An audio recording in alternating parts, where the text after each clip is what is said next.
Namaskar, a very good morning. I'm Manjustha Mukherjee from Indian Council for Cultural Relations, and on behalf of the organization, I extend a very warm welcome to all the distinguished dignitaries. Honorable President of India, Shri Ramnath Kovind, Honorable Minister of State for External Affairs, Shri V. Muralidharan, our esteemed and treasured patrons, our incredibly appreciative viewers from within and outside the country, ladies and gentlemen. Indian Council for Cultural Relations, the cultural arm of the Ministry of External Affairs, having completed 70 years this year, set up by Maulana Abul Kalam Azad in 1950 to foster cultural relations with other countries, has evolved over the decade and become a channel for soft diplomacy. Today, on the 16th of August, the ICCR is reaching out virtually, since the ongoing pandemic would not have it any other way, to commemorate an event in memory of late Shri Atal Bihari Vajpayee Ji, former Prime Minister of India, who left for his heavenly abode 2 years ago on this day today. The event will pay tribute to the great leader as we remember him and his contributions towards the building of nation by the unveiling of his portrait by Honorable President of India in a virtual mode in the presence of Shri V. Muralidharan, Honorable Minister of State for External Affairs, and Dr. Vinay Sahasrabudhe, Honorable Member of Parliament, Rajya Sabha, and President, ICCR. Shri Atal Bihari Vajpayee Ji served as the ex-officio Honorable President of ICCR from March 1977 to August 1979, when he was Foreign Minister in the post-emergency Janata government. During his tenure as Foreign Minister, Vajpayee Ji set a precedence in 1977 when he delivered a speech to the United Nations General Assembly in Hindi. It was his vision and guidance which propelled ICCR to expand and propagate Indian culture worldwide. As Honorable Member of Parliament, as Honorable Minister of External Affairs, and subsequently as the Honorable Prime Minister of India, Shri Atal Bihari Vajpayee Ji left an indelible impression on ICCR's activities. We shall now open the event with a welcome speech by Dr. Vinay Sahasrabudhe, Honorable Member of the Parliament Rajya Sabha and President of the Indian Council for Cultural Relations. He is also the Vice President of RMP, or Rambhau Mahalgi Prabodhini, South Asia's only training and research academy for elected representatives and voluntary social workers. He is national in charge of BJP's policy research and good governance departments. Dr. Sahasrabudhe has a total of 9 books to his credit. He has written 3 of them and is the editor of 6 others. Under his stellar leadership, the ICCR has been concentrating on cultivating an enlightened understanding of the idea of New India in pursuance of enhancing India's soft power and endeavoring to fulfill his prime objective of translating India's popular global goodwill into more vibrant diplomatic relationships. May I kindly call upon you, sir, to deliver your welcome address.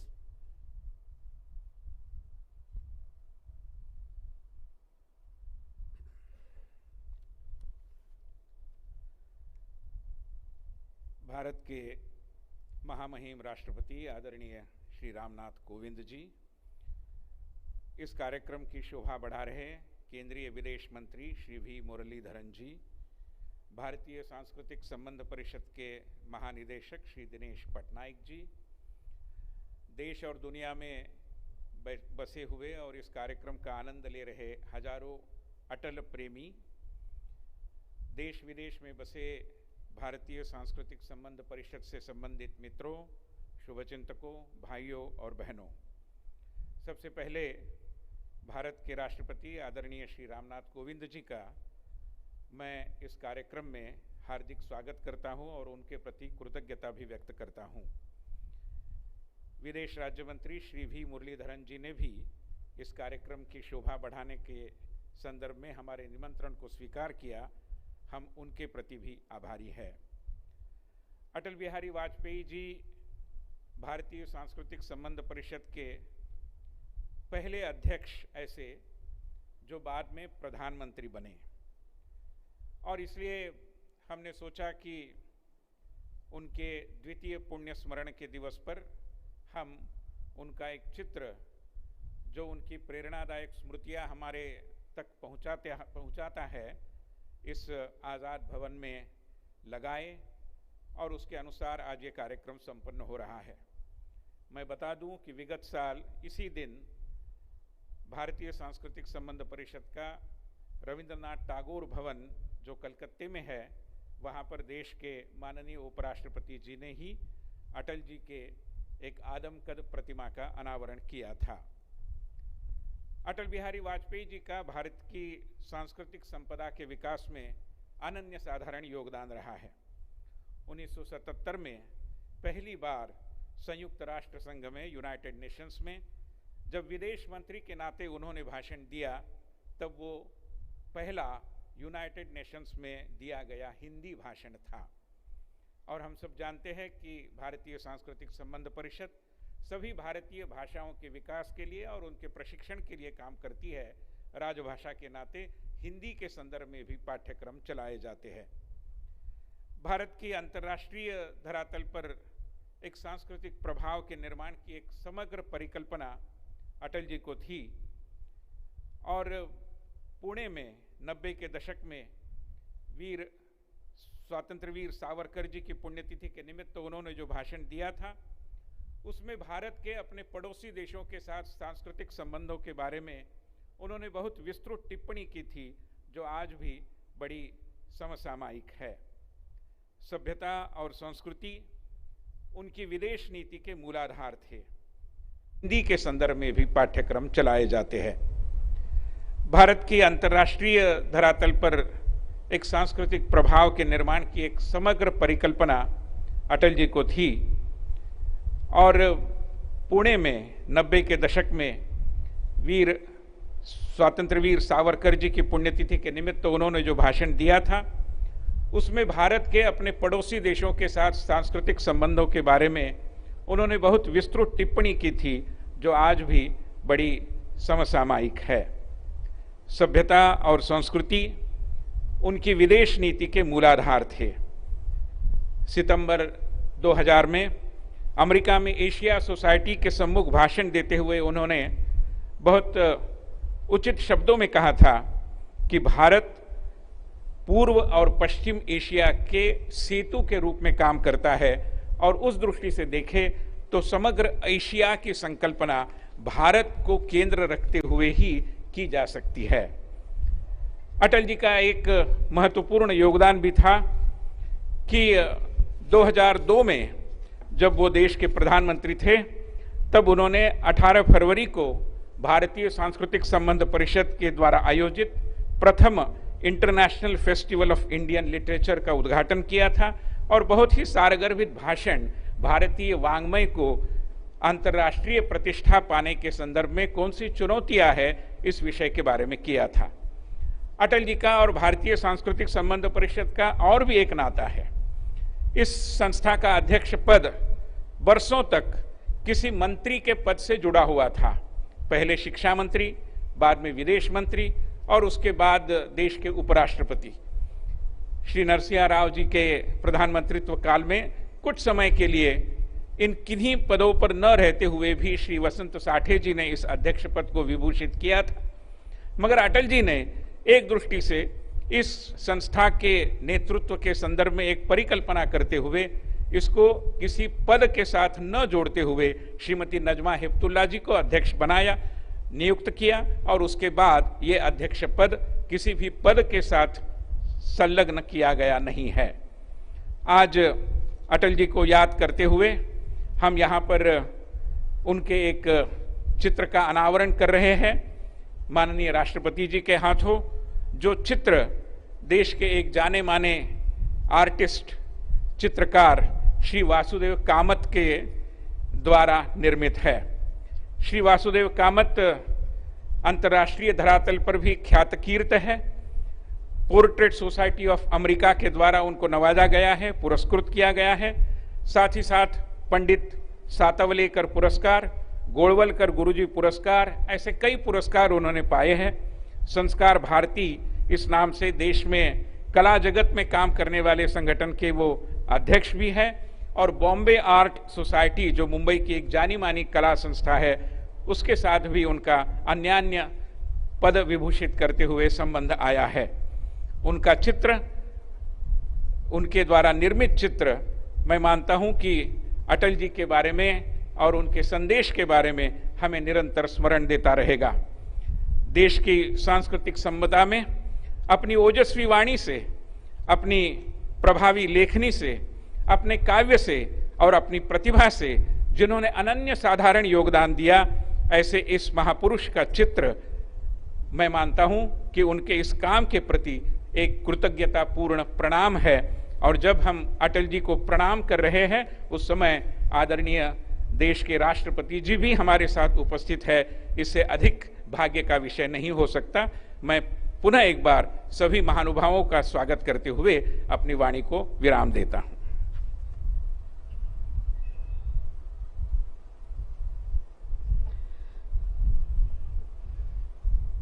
And that was Dr. Vinay Sahasrabudhe, Honorable Member of Parliament, Rajya Sabha, and President of ICCR, with his welcome address. Thank you very much, sir. I now have the esteemed honor to next call upon Shri V. Muralidharan, Honorable Minister of State for External Affairs, and thank him profusely for taking out time from his busy schedule and being with us here today. Shri V. Muralidharan, after graduating in English language and literature, started his journey as an activist in socio-political affairs, which vastly enriched his experience. He first held the position of Vice Chairman for 4 years, and then the Director General for 2 years of Nehru Yuva Kendra under Ministry of Youth Affairs and Sports, Government of India. In 2018, he was elected to Rajya Sabha from Maharashtra and was nominated as member of the Standing Committee on External Affairs. That same year, he was also appointed as member to the Consultative Committee for the Ministry of Railways and as a member of the Committee on Rules. He was sworn in as Honorable Union Minister of State on May 2019 by the Honorable President of India and officially took charge as Honorable Minister of State for External Affairs and Honorable Minister of State for Parliamentary Affairs on 31st May 2019. May I kindly call upon you, sir?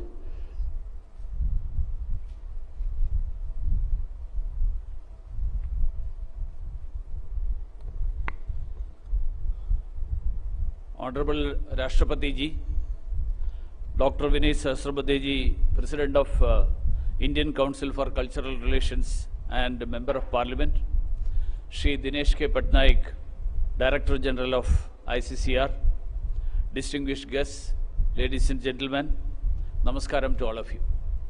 I am delighted to be present here to witness this morning a formal unveiling of the portrait of Bharat Ratna Shri Atal Bihari Vajpayee.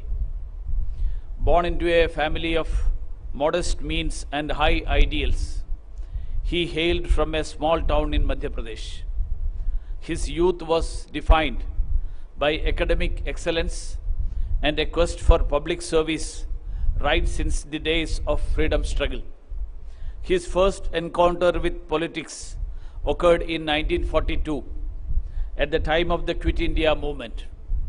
Vajpayee Ji was inclined towards journalism as he had been an activist in India's freedom struggle since his student life. He served as an editor to publications like Panchajanya, a Hindi weekly, Rashtra Dharma, Hindi monthly, and dailies like Veer Arjun and Swadesh. Known for his liberal worldview and commitment to democratic ideals, a multifaceted personality respected by all, Vajpayee Ji was a man of the masses and a guiding light for the political class. He had the distinct honor of serving as Prime Minister of India thrice, briefly in 1996, after that from 1998 to 1999, and then for a full 5-year term between 1999 to 2004. Vajpayee Ji believed India to be a forward-looking, strong and prosperous nation. During his second term as Prime Minister, the 1998 Pokhran II nuclear tests and 1999 Kargil war were some of the bold steps of the Vajpayee government that changed India's perception at the international level. His contributions to modernization of industrial and public infrastructure, especially roads and telecom, thus improving connectivity, industrial expansion, and enhanced agricultural harvests, booming IT industry, and increased foreign investments were noteworthy. High international politics and diplomacy was his enduring passion. A natural grand strategist, Vajpayee's realism was tempered by restraint, leading him to craft a pragmatic foreign policy template for India that has endured till date. Under his able leadership, India's global stature grew, and within a few years, the world took cognizance of India as a major international player. Atal Bihari Vajpayee left a lasting imprint on India's foreign policy that he helped shape both as the first non-Congress foreign minister and later as Prime Minister by taking initiatives that defined India's relations with major powers in keeping with changing geopolitics. Our neighbors were his priority. In many ways, he was the inspiration for and even pioneer of our neighborhood first policy. An unparalleled orator, he had a strong sense of humor and a rare ability to connect with the people naturally, to stir them to self-belief and to a high cause. Vajpayee is regarded as one of the finest poets in Hindi. His poetry reflects his deeply sensitive personality, his soaring patriotism, his concern for the plight of the common people, his commitment to democratic ideals, and above all, his humility. His collection of poems, Meri 51 Kavitaएं, became a bestseller. Many of his poems have been sung by India's illustrious singers like Lata Mangeshkar and Jagjit Singh. Shri Vajpayee ji was a man of steel. His humble life, his life for the country, and his ability to dream big for the country is an inspiration to all of us. He had a deep sense of history and was a keen observer of civilizational ethos. He will always be remembered as a true statesman, a leader, and a visionary who would continue to guide us as we march ahead. I congratulate the ICCR for the timely decision to unveil a portrait of Sri Atal Bihari Vajpayee in the premises of, in the headquarters of ICCR. With these words, I conclude. Namaskar.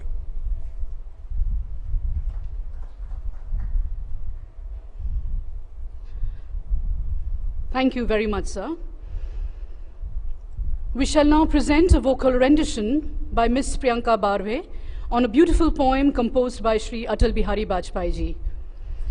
Ms. Barve is a supremely talented playback singer and a performer who has lent her voice to many Marathi films and carries the legacy of her family into music. The recipient of the prestigious State Award as a Best Playback Singer, she has recently made her debut in Bollywood. She has sung in the movie Panipat and has received immense appreciation for the same.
That was Miss Priyanka Barve with her soulful rendition of that profound poem by Shri Atal Bihari Vajpayee ji.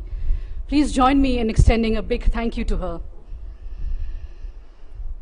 It's time now for the most important part of today's event, the unveiling of former Prime Minister Shri Atal Bihari Vajpayee ji's portrait in a virtual mode by none other than the Honorable President of India, Shri Ram Nath Kovind ji. The portrait has been painted in oil on canvas by Shri Vasudev Kamath, an eminent and well-known painter from Mumbai, a gold medalist who has received several awards both nationally and internationally.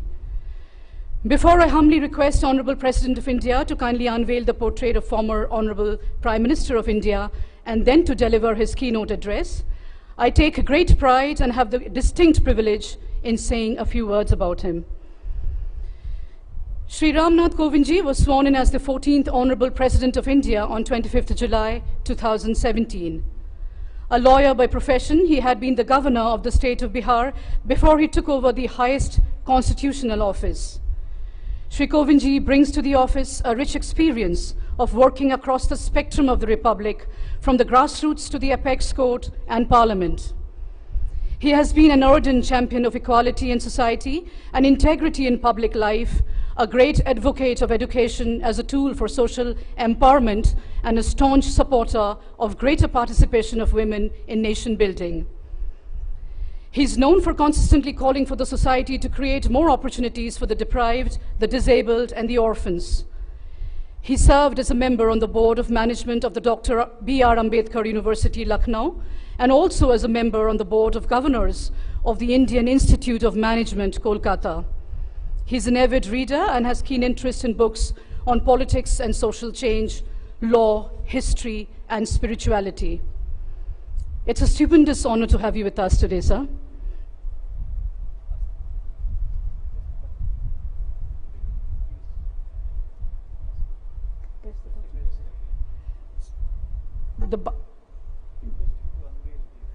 Sir, can you please unveil the portrait of Shri Atal Bihari Vajpayee ji?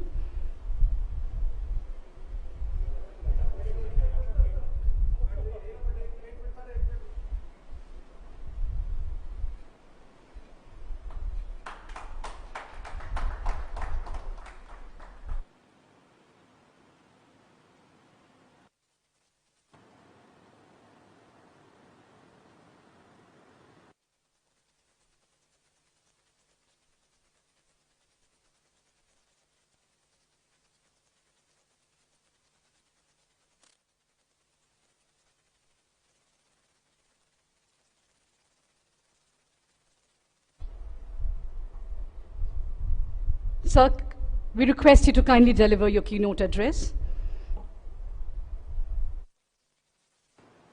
Bharat Ratna श्रद्धेय अटल बिहारी वाजपेयी जी की पुण्यतिथि पर आयोजित कार्यक्रम में प्रमुख रूप से उपस्थित विदेश राज्य मंत्री श्री वी मुरलीधरन, भारतीय सांस्कृतिक संबंध परिषद के अध्यक्ष और सांसद डॉक्टर विनय सहस्त्रबुद्धे, महानिदेशक श्री दिनेश पटनायक, विशिष्ट अतिथिगण, देवी और सज्जनों, अटल जी के चित्र का अनावरण करते हुए एक कृतज्ञ राष्ट्र की ओर से मैं उन्हें विनम्र श्रद्धांजलि अर्पित करता हूं। सौभाग्य से पिछले वर्ष फरवरी में संसद भवन के सेंट्रल हॉल में अटल जी के चित्र के अनावरण का ऐतिहासिक अवसर भी मुझे मिला था। आज इस वर्चुअल समारोह द्वारा हम सब एक ऐसे प्रखर राष्ट्रवादी महानायक के प्रति अपना सम्मान प्रकट कर रहे हैं जिन्होंने भारत की राजनीति के अनेक गौरवशाली अध्याय रचे। अटल जी उदारवादी सोच और लोकतांत्रिक आदर्शों के लिए हमेशा प्रतिबद्ध रहे। सर्वमान्य और सर्वप्रिय अटल जी का सद्व्यवहार, विनोद प्रियता, वाक्पटुता और प्रभावी कार्यशैली जनसेवकों के लिए शिक्षा व प्रेरणा के स्रोत हैं। उनकी लोकप्रियता दल और राजनीति की सीमाओं से ऊपर थी। उनके व्यक्तित्व, व्यवहार और विचारों की शक्ति के कारण राजनीतिक विरोधी भी उनके प्रति स्नेह और सम्मान का भाव रखते थे। अपने असाधारण सार्वजनिक जीवन के दौरान राजनीतिक दल के कार्यकर्ता, सांसद, संसद की महत्वपूर्ण स्थायी समितियों के अध्यक्ष, प्रतिपक्ष के नेता, विदेश मंत्री और प्रधानमंत्री, इन सभी जिम्मेदारियों को निभाते समय अटल जी ने अपने विलक्षण व्यक्तित्व और अमूल्य योगदान की अमिट छाप छोड़ी। प्रत्येक भूमिका में उन्होंने अनुकरणीय और अविस्मरणीय उदाहरण प्रस्तुत किए। सभी जानते हैं कि 21वीं सदी के आगमन के समय प्रधानमंत्री के रूप में अटल जी ने विश्व समुदाय के सम्मुख भारत को एक नई शक्ति के रूप में स्थापित किया। अटल जी अपने आचरण से सभी राजनीतिक दलों तथा सार्वजनिक जीवन में सक्रिय लोगों को यह सीख देते रहे कि राष्ट्र हित सर्वोपरि होता है। उनका अपना आचरण दलगत राजनीति से सदैव ऊपर रहा। सन 1971 के युद्ध में वे तत्कालीन सरकार के समर्थन में दृढ़ता के साथ खड़े रहे। उनकी इसी राष्ट्र निष्ठा के कारण सन 1994 में तत्कालीन सरकार ने अपने प्रखर विरोधी अटल जी को कश्मीर के मुद्दे पर संयुक्त राष्ट्र में भारत का पक्ष प्रस्तुत करने की जिम्मेदारी दी, जो उन्होंने बहुत प्रभावशाली ढंग से निभाई। अंतर्राष्ट्रीय समुदाय में भारत की अस्मिता, गरिमा और प्रतिष्ठा को बढ़ाने के साथ साथ वे विश्व समुदाय को भारत की विशिष्टता का परिचय भी दिया करते थे। उनका व्यक्तित्व भारत के आध्यात्मिक मूल्यों और सांस्कृतिक उत्कर्ष का प्रतिबिंब था। वे जहां भी जाते थे वहां के लोग उनके प्रभामंडल से अभिभूत हो जाते थे। विदेश मंत्री के रूप में अपने कार्यकाल के दौरान वाजपेयी जी ने 1977 में संयुक्त राष्ट्र महासभा को हिंदी में संबोधित किया। संयुक्त राष्ट्र के सम्मुख एक भारतीय भाषा में भाषण देने वाले वो पहले भारतीय नेता थे। भारत को अंतर्राष्ट्रीय मंचों पर उचित स्थान दिलाने के प्रति वे दृढ़ता से प्रयासरत रहे। संयुक्त राष्ट्र सुरक्षा परिषद में भारत की स्थायी सदस्यता के अधिकार पर उन्होंने हमेशा जोर दिया। अटल जी नैतिकता, संवेदनशीलता और पारदर्शिता पर आधारित शासन व्यवस्था के पक्षधर थे। इसलिए सन 2014 से 25 दिसंबर को उनकी जयंती पूरे देश में सुशासन दिवस के रूप में मनाई जाती है। मुझे अटल जी को निकट से देखने, समझने और उनके साथ काम करने का सुअवसर मिला था। उनसे जुड़ी बहुत सी यादें मेरी स्मृति में आज भी अंकित है। विषम से विषम परिस्थिति में संतुलन और विनोदशीलता बनाए रखने की उनकी अद्भुत क्षमता के कारण उन्हें स्थित प्रज्ञ कहना सर्वथा उचित है। अपनी सहज मुस्कान और मृदुल स्वभाव के साथ साथ वे न दैन्यम न पलायनम का संदेश भी देते थे। वे सभी नेताओं, विशेषकर पड़ोसियों, वे सभी देशों, विशेषकर पड़ोसियों के साथ मधुर संबंधों पर जोर देते रहे। वे कहा करते थे कि मित्र बदले जा सकते हैं लेकिन पड़ोसी नहीं। इसके साथ साथ देश की सैन्य शक्ति को मजबूत बनाते हुए परमाणु परीक्षण का निर्णय लेने की दूरदर्शिता भी उनमें थी। एक तरफ उन्होंने शांति और मित्रता के लिए बस से लाहौर तक की यात्रा की, तो दूसरी तरफ उन्होंने पोखरण से कारगिल तक भारत की सामरिक शक्ति का ठोस परिचय भी दिया। उनके व्यक्तित्व में शक्ति और सौहार्द का अद्भुत समन्वय था। देवियों और सज्जनों, अटल जी के कवि हृदय की झलक, उनकी कैदी कविराय की कुंडलियां और मेरी 51 कविताएं नामक पुस्तकों में पाठकों को सदैव मिलती रहेंगी। उनका काव्य पाठ सदैव ओजस्वी होता था। वे कहा करते थे कि यदि किसी राजनेता की आस्था कविता में है तो उसकी राजनीति भी मानवीय संवेदनाओं पर आधारित होगी। अटल जी अप्रतिम वक्ता थे और श्रेष्ठ पत्रकार भी। वे भारत की सांस्कृतिक विरासत के सर्वोत्कृष्ट उदाहरण थे। उस कालजयी कवि राजनेता ने विश्व पटल पर भारत के गौरव, शांतिप्रियता और शक्ति को प्रतिष्ठित किया। मुझे इस बात की प्रसन्नता है कि भारतीय सांस्कृतिक संबंध परिषद ने उनका चित्र लगाकर उनके प्रति सम्मान और श्रद्धा व्यक्त की है। सचमुच में अटल जी भारतीय संस्कृति के अग्रदूत थे। यह ICCR की टीम के लिए गौरव का विषय है कि मार्च 1977 से अगस्त 1979 तक जब वे भारत के विदेश मंत्री थे, तब उन्होंने इस संस्था के पदेन अध्यक्ष के रूप में भी कार्य किया था। देवी और सज्जनों, आज पूरा विश्व कोविड-19 की महामारी के कारण संकटग्रस्त है, परंतु मुझे पूरा विश्वास है कि इस महामारी से उबरकर हम सब देशवासी प्रगति और खुशहाली के मार्ग पर पुनः तेजी से आगे बढ़ेंगे और 21वीं सदी को भारत की सदी बनाने के अटल जी के सपने को साकार करने में सफल होंगे। अपने इस विश्वास को व्यक्त करने के लिए मैं अटल जी की ही कविता के आधार पर एक संकल्प दोहराना चाहता हूँ।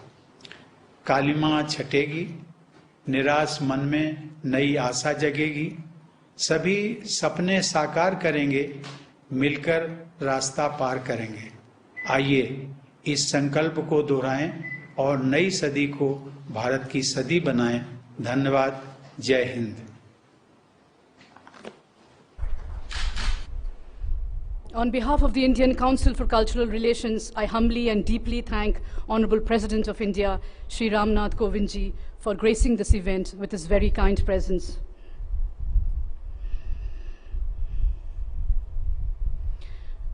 And with that, we come to the end of this event, commemorating the second death anniversary of one of the great leaders of India, former Honorable Prime Minister, Shri Atal Bihari Vajpayee ji, brought to you by the Indian Council for Cultural Relations. Someone once said, the essence of all beautiful art, all great art, is gratitude.